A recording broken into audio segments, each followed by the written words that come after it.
Today I have released the report by Canadian former Judge Justice Ian Binney QC in Judith Collins' application for compensation for wrongful conviction and imprisonment, and the Honourable Dr. Robert Fisher's peer review of that report. Mr. Bain's supporters and Mr. Binney have both called for these reports to be released. In the public interest and in the interest of a transparent and open process, I have agreed to this before Cabinet has considered the reports. There has been considerable uninformed public commentary suggesting that Mr. Bain's application has become a political process and that the government is shopping around for the conclusion of likes. This is simply incorrect. The Honourable Dr. Robert Fisher QC has confirmed the report by former Judge Justice Ian Binney is flawed and would not withstand scrutiny. It would be unacceptable to me and unfair for New Zealand generally and for Mr. Bain to take a recommendation to Cabinet compensation based on such a report. The release of all reports and correspondence today will shed considerable light on the process to date. The Honourable Dr. Robert Fisher QC has found Mr. Binney's report contains many serious errors. For example, when assessing Mr. Bain's innocence and misconduct by authorities, Mr. Binney made fundamental errors of principle. Mr. Binney disregarded any item of evidence that did not prove a subsidiary fact in the balance of probabilities contrary to New Zealand law. This meant he excluded significant evidence such as blood stains on Mr. David Bain's clothing, the broken glasses, Mr. David Bain's fingerprints on the rifle, Mr. Robin Bain's emotive and mental stability, Mr. David Bain's post-event admissions, and Mr. David Bain's admission that he heard Laniet Girdler. Mr. Binney regarded the jury acquittal as something that was relevant to whether Mr. Bain had proved his innocence. Mr. Binney's approach was markedly generous to Mr. Bain in its reliance on background facts sourced from him. Mr. Binney accepted Mr. Bain's version of events without question, except where it directly contradicted other witnesses.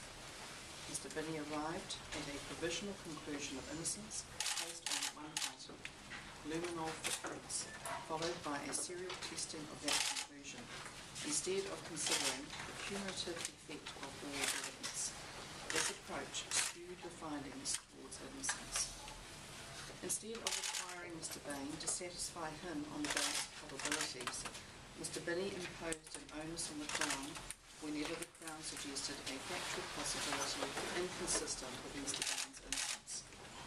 Mr. Binney relied on innocent openness defences to turn incriminating admissions or clues into points thought to support Mr. Bain's genuineness and credibility. Instead of founding conclusions on the evidence available to him, Mr. Binney drew an adverse inference to the Crown, where, in Mr. Binney's view, the police ought to have gone further in its investigations. In finding serious wrongdoing by authorities, Mr. Binney paid no regard for the need for an official admission or judicial finding of misconduct, and treated as serious misconduct actions that were not deliberate nor done in bad faith. Mr. Binney has criticised named individuals without giving them the right to respond. Mr. Binney went considerably beyond his mandate. He did not have authority to conclude whether there were extraordinary circumstances or to make a recommendation on whether compensation should be paid. All reports and applicable correspondence are available for anyone to see on the Ministry of Justice website. I would like to thank the Honourable Dr. Robert Fisher QC for his peer review. As you can tell, the list of errors in Mr. Binney's report is extensive and could have led to a judicial review. Cabinet needs the best and most complete information to base its decision on. This is also in Mr. Bain's best interest. I feel for Mr. Bain that he has suffered a further unfortunate delay, and I wish to reassure him that ultimately these circumstances will not have an impact on his claim. This is a matter of justice that must be seen to be done, and justice that must follow a fair and proper process. Cabinet will now consider both reports and will decide on the next steps in the new year. Thank you. I can now take some questions. Will there be another review now? Is that needed given the nature clear that there needs to be something of a review. Whether that review starts afresh or whether or not, as Dr. Fisher has almost suggested, that whether or not it can be taken on the papers. But that is something that I will be making submissions to Cabinet on in the new year, because Cabinet has not seen these reports yet. So why not just do a deal and get it? I mean, why spend hundreds of thousands more dollars on another review? Then you can just put this matter for you if you give them some money, essentially. Well, this is actually not a matter of a commercial settlement. This is a matter that is a fundamental issue of justice. If Mr. Bain is innocent, then a great injustice has been done to him over the years. If Mr. Bain is not innocent, and we were just to pay out money, then a great injustice would be done to a great many people. Can you in layman's terms, what is wrong with this report? It is so fundamentally flawed as to the entire basis of it. It's so outside the terms of reference. It is simply not credible. I would never put a report like this up to my Cabinet colleagues and ask them to make a decision based on it. What, in your mind, though, is the thing that really strikes at the heart of this report's credibility? Well, I think all of those items that I read out, but I think it's very important that when assessing whether or not someone is innocent in balance of probabilities or innocent beyond reasonable doubt, which is clearly needed to be established in this case, that the onus must be on the person claiming to be innocent to prove it either on balance of probabilities or beyond reasonable doubt. And it seems from the reports that, well, it's quite clear from the reports actually, that Mr. Binney reversed that onus. So in a criminal case, that Mr. Bain went through 2 trials. On one, he was found by jury to be guilty beyond reasonable doubt, and the second, he was found to be not guilty on that same doubt. In this case, Justice Binney, I believe, started from a wrong proposition. So is the problem here, what it looks like from a cursory read of this, was Justice Binney too one-sided towards David Bain? Well, I don't want to make those assessments because I believe Mr. Binney would have done his best.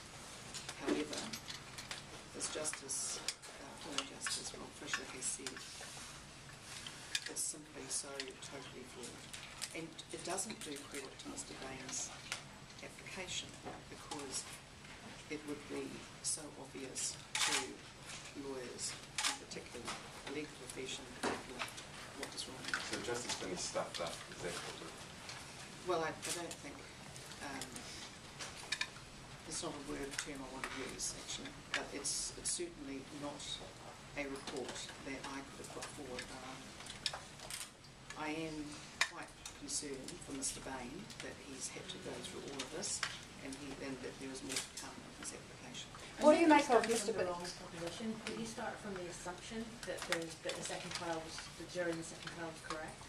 Well, that's one of the statements that Mr. Fisher's made, or Dr. Fisher's made, is that that he's taken a finding of not guilty in a criminal matter as essentially showing innocence, and that's one of the statements that Dr. Fisher's made. And I think, Dr. Fisher is he is an absolute evidence expert, and I think he has reasons to say that. Can you explain the luminal press evidence a little in layman's terms? Well, it's simply that Mr. Binney's taken the fact that there was evidence about the size of the footprint, 11 footprints, and there are issues around,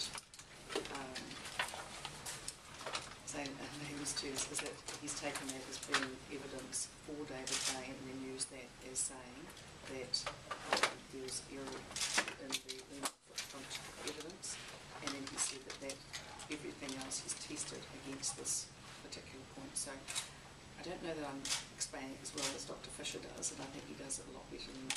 So what do you make of that he could undertake the review, the more extensive review? Well, I think think it is possible, but it's something that I'm not going to make a judgment on. I think it's something that needs to go to Cabinet. I think this is a very serious matter, and it's not only a serious matter for Mr. Bain, it's actually a serious matter for the public and for our confidence in our judicial system. Can you get 400,000 back? Sorry? Can you get the $400,000 back? I think that we may have to waive that one goodbye, unfortunately. Did you have an explanation for why such a senior jurist got it so wrong, and do you think he got captured by Bain? Well, that would be for others to assess, actually. I simply say that I was concerned, and certainly that concern's been borne out by officials. Sorry. Jill Curran and Michael Reid sat in on the interviews. Was that proper and correct? Or was there too much contact between the two parties? Well, it's hard for me to assess. The first time that I knew that Saturn was actually today. And look, it sounds unusual, but I don't want to make an assessment of it because there may well have been some reasons for that, and it may have, I don't know guess what they are. There's a comment here from Paul Fisher that former Justice Binney took David Bain took him at his word too much. Does that concern you? Well, the whole report concerned me actually, and particularly those items. I mean, I've read Dr. Fisher's review, and But the fact that he treated David Bain as an impartial witness, essentially. yes, that is concerning. Can you clarify something you said in your earlier remark? Did you say that Ian Binney wasn't able to find extraordinary circumstances?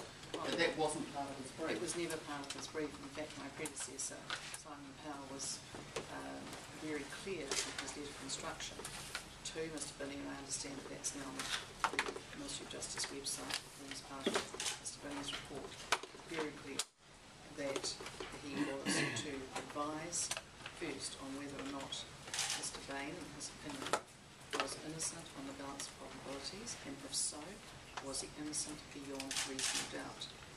If he found that he was only innocent on the balance of probabilities, not reasonable doubt, that he was to advise if there were extraordinary circumstances or matters that could be considered to be extraordinary circumstances by Cabinet, for Cabinet to make that decision. So essentially, Mr. Binney went well beyond his brief. It was a basic requirement from my predecessor that Mr. Binney went right outside the brief. And that was obviously one of the first things that I saw when I first read his report. So Simon Powell told him to only recommend extraordinary circumstances. No, it was not up. He specifically asked Mr. Binney to not make a recommendation on whether or not compensation should be paid. He was very clear about that it was all about whether or not there were matters that could be taken as extraordinary circumstances by Cabinet, and whether or not Mr. Bain was innocent on either the balance of probabilities or beyond reasonable doubt. So the only area he's overreached then is by recommending compensation? No, it's also in relation to saying whether or not there are matters that Cabinet could consider extraordinary circumstances. He's actually overreached quite significantly.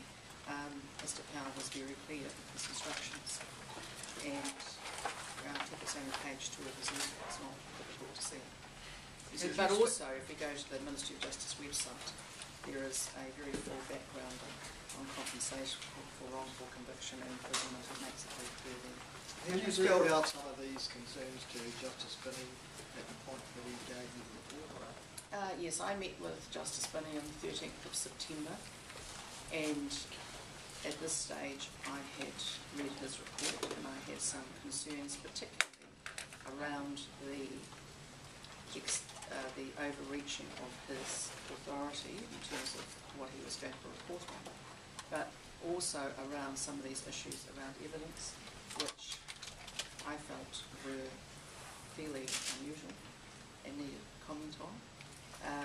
Mr. Binney, I told Mr. Binney that I had decided to have this matter peer reviewed, and he did not like that, actually.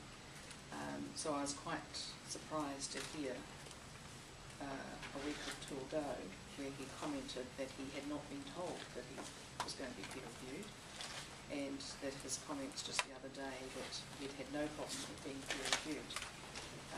That was not actually true. Fortunately, I had the Secretary of Justice was accompanied me, and yes. Did he give an explanation about why he was going beyond his? Well, at the time, I think he was somewhat surprised that I was talking about peer review, and he didn't seem to, from memory, think it was that important. The second report that he gave to me some weeks later addressed some issues. The third report, and neither of these did I ask him to do, the third report that turned up a couple of weeks ago, and that will be on the website as well, removed all of those particular recommendations. Now, this was not, I didn't have further discussions with him about all of that, but he did it of his own volition. Do you think that Binney was captured by Bain and the Bain camp? No, I don't really want to say that, because Mr. Bain and his supporters are fully entitled to put their position forward. And their interest is Mr. Bain. Mr. Binney, as any reviewer, has their own obligations to review. And in this case, I think Mr. Fisher's report speaks for itself. Mr. Binney's report is fatally flawed and can't be relied on. Is there any evidence that Bain's had any second awareness? I'm not going to say that at all, actually. I don't see any criticism in any of the reports of either Mr. Bain, Mr. Caron, or any of their support team. And so Mr. Fisher's clearly makes no judgments against Mr. Bain or any comments that you could take as being negative. Is there any suggestion though that Crown Law failed to put up a decent argument when they were presenting their case to Justice Binney? No. Did Mr. Binney criticise the police in the report, and if Yes. so, was that part of his brief? Do you think it was unfair or fair? Well, I think that when you criticise anybody or any institution, but particularly named individuals, as Mr. Binney did, that it is important to at least let them have an answer, which is why when I received Mr. Fisher's report, interim report, I forwarded it immediately to Mr. Binney, and he has been able to make his comments in response, and his comments are being released as well to you on the report site, and he asked that they be done so that was all. That's it. He said that police conduct themselves with disturbing language, etc. I don't think that is necessarily borne out in terms of what Mr. Fisher said, but having said that, ultimately Mr. Fisher is only reviewing Mr. Binney's report. But I would say that Mr. Binney's report leaves quite a lot to be desired. So how do you regard the statement that it's through the acts and omissions of the Dunedin police that it played a significant role in his wrongful conviction?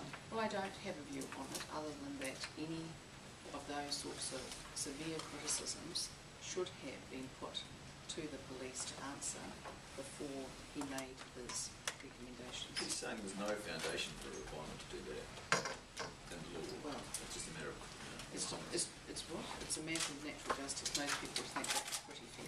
Couldn't we just end up going round and round and round on this thing? Well, let's See if hope not. you guys order another report. Well, I think that Mr. Bain is due a report that properly reflects the situation, and that so are the people of New Zealand. Mr. Bain's application is outside cabinet guidelines. He does not qualify as to compensation, but what he does qualify for is to be allowed to apply for compensation.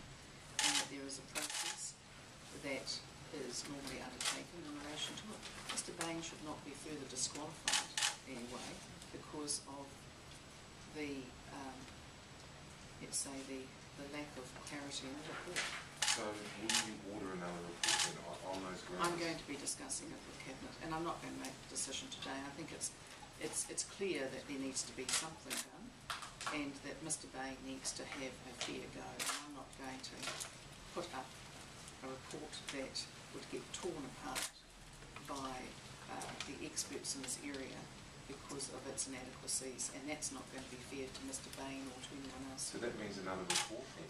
I would have thought there needs to be a form of another report, but the form of that and who will do it will need to be decided by Cabinet. This is a serious matter. It would have been so much better if Mr. Binney's report was of a quality that I could have put the recommendations to Cabinet, and no matter what was in that report, what is in terms of the recommendations, if it was clearly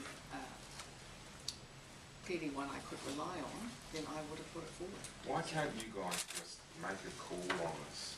Because it's not a matter of making a call on it. It's not a commercial negotiation. This is a matter of justice, and it's a matter that justice needs to be seen to be done. We're not going to start making commercial settlements based on what's expedient in a matter of this nature. Yeah, I'm not saying commercial settlement, just make a call in Cabinet whether you think he deserves compensation or not. There's been Well, do you 2 think trials and 2 reports. Well, I mean, what more do you need? Well, do you think it's fair for me today to make those sorts of decisions? I don't think it is. So if Justice Bennett... Responsibility, does Cabinet now take responsibility for appointing someone who just wasn't up to the job?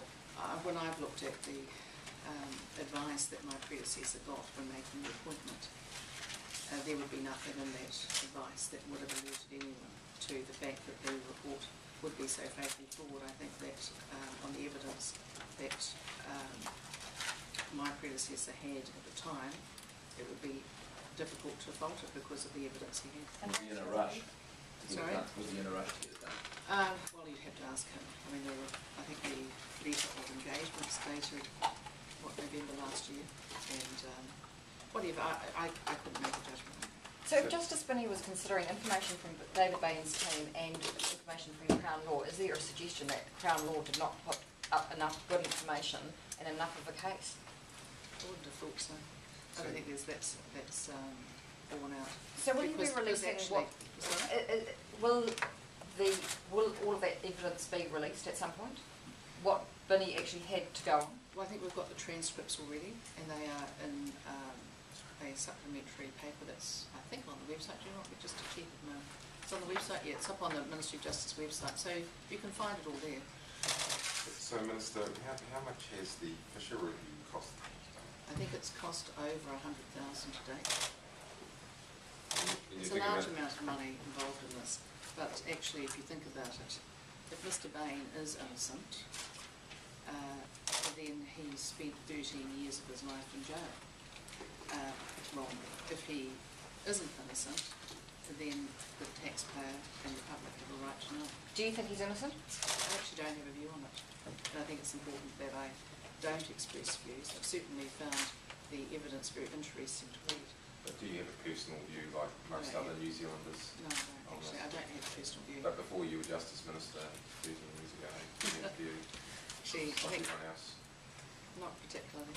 I've learned over the years as a lawyer that you can't always take what you see in terms of reports from the court case as being a full indication of what's gone on in court. These take, as we know, days and weeks and months in some cases. It's pretty hard to get it down to a succinct comment. When did you first engage Robert Fisher? I engaged Robert Fisher in September after I met with Justice Binney. And do you know how many hours he spent on it? I wouldn't be able to tell you that, but I think you can see a considerable amount of time. Do you think that this next report, or whatever it is you do, obviously this could double the cost? It could be somewhere between $100,000 to $400,000 based on what Fisher and Binney have charged. So basically the taxpayer is up to another $100,000 to $400,000, aren't they? It's a lot of money involved, and it's unwise to think it's anything other than a lot of money involved. But actually, in matters of this importance, you can't take just a money approach to it. This is a very important issue. As we know, it has deeply divided the country. As I've said before, Mr. Bain is innocent, and Mr. Bain has endured a very serious miscarriage of justice, we could say. If Mr. Bain isn't innocent, just to pay out money would actually to commit a serious injustice against Mr. Robinson, who of course isn't here to defend himself. Would you agree that it's been an unpopular decision by the board being compensated? Sorry? Would you agree I that? actually don't know. I think that there's probably half the country thinks it would be a good decision, the other half thinks it wouldn't be a good decision. So I don't think it's a particular issue, and it's certainly not one that I would take into account. I understand these matters go to Cabinet, and Cabinet has to make its decision, but I'm quite seriously not going to give any recommendation that I don't think would withstand just public scrutiny, but in the case of legal arguments, the scrutiny of highly qualified, experienced lawyers. We're David Bain's camp given a look at these reports. They've been given an advance copy. What time is that for that?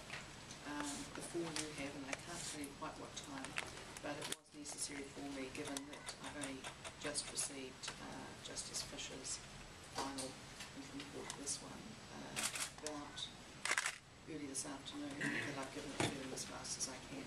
I'm already committed to releasing it.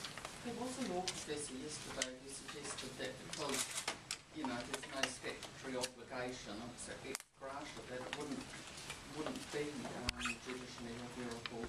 Well, that is certainly an argument, and I've taken note of Justice Fisher's comments that, in his opinion, that it could well be, because he's also provided some authority for the fact that even a recommendation of this nature could, in his opinion, in the circumstances, be judicially reviewable by those people who are named and did not have a chance to comment. So there is an argument. Do we want to take that risk? Actually, no. You make this email that Justice Binney sent you this morning by the looks of things in the back of the report. He's quite writing stuff in capitals at you. I'm not going to comment on that. But what do you think? I mean, it speaks for itself, doesn't it? So you got this morning from him, sort of. You don't think that's unusual? It's unusual. That's all I can really say about it. It's unusual. And the whole thing is disappointing, actually. What do you mean it speaks for itself? What does it say? Well, it says it's in capitals. Do you write emails? No, I don't. Generally, capitals means that someone's shouting at you. But bear in mind, sometimes people use it for emphasis, and it may be that or underlining, so I don't read too much into it. You're not worried that you are defaming him? No, not at all.